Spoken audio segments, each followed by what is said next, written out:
Hi, I'm Paul. I'm with VIZpin.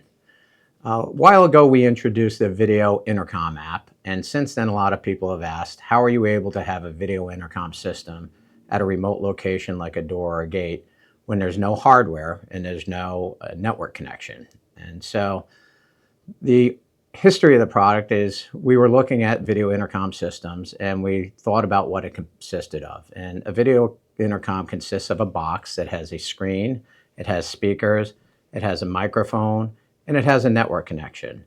And we thought, what else has that? And we realized a smartphone has all of those things. So we devised a way that the smartphone can detect whenever you're near a VIZpin device, whether it be a smart lock or a door gate controller or one of our other partners' products.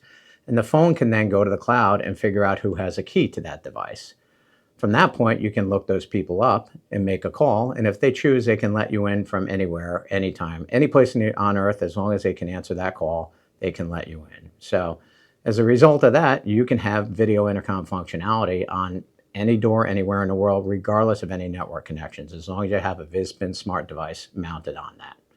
If you want more information, come visit us at integritysmart.com or call us at 717-327-4244.